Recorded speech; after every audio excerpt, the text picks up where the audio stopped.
जाते हो या किसी कारण से रास्ते चलते किसी घर रुक जाते हो, तो आपको परमात्मा ने, क्योंकि आपका उद्देश्य केवल वहां पेट भरने का नहीं है, आपका उद्देश्य किसी कामवश वहां गए हो और वहां रुकना भी पड़ जाता, खाना खाइए उनके, लेकिन खाद्य पदार्थ खाइए, अखाद्य ना खाइए। जो साधारण भोजन खाइए, वेज खाइए, यानी वैष्णव भोजन खाइए।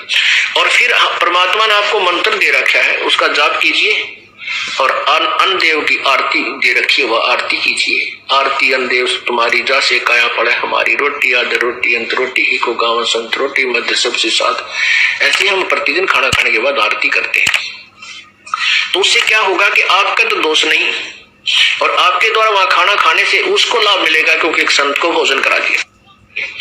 अब यहाँ पर आपके मन में बड़ी शंका आ जाएंगी कि हमारे तो रिश्तेदार भी नाम ना ले रहे और भी कोई नाम नहीं दे रखा, हम तो मर गए ना। ऐसा कुछ नहीं। जैसे आप रिश्तेदारी में जाते हो या किसी कारण से रास्ते चलते किसी घर रुक जाते हो, तो आपको परमात्मा ने, क्योंकि आपका उद्देश्य केवल वहां पेट भरने का नहीं है, आपका उद्देश्य किसी कामवश वहां गए हो और वहां रुकना भी पड़ जाता, खाना खाइए उनके, लेकिन खाद्य पदार्थ खाइए, अखाद्य ना खाइए।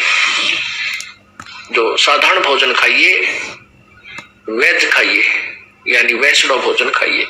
और फिर परमात्मा ने आपको मंत्र दे रखा है, उसका जाप कीजिए और अन्न देव की आरती दे रखी है, वह आरती कीजिए। आरती अन्न देव तुम्हारी जा से काया पड़े हमारी, रोटी आदर रोटी अंत रोटी ही को गाँव संत रोटी मध्य सबसे साथ। ऐसे हम प्रतिदिन खाना खाने के बाद आरती करते हैं।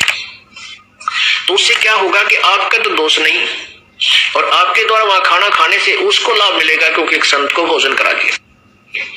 अब यहाँ पर आपके मन में बड़ी शंका मिलता है, वो देता है क्योंकि उसकी आस्था बच्चों में है, और वो यही प्रार्थना करता रहता है कि परमात्मा मेरे बच्चों की सुरक्षा करना, मेरे बच्चों की रक्षा करना, इन पर कोई आपत्ति ना आवे, इनको संतान देना।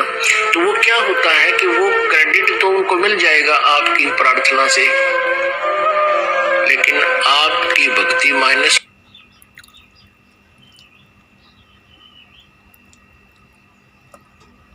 एक सदस्य नाम लिए हुए है घर का और सच्ची नीयत से भगवान के में समर्पित है, उसके कारण पूरा परिवार सुखी रहता है जब तक उसका जीवन रहेगा। बाद में चाहे उन पर बिजली पड़ो, तो नाम नहीं ले रहे अगर।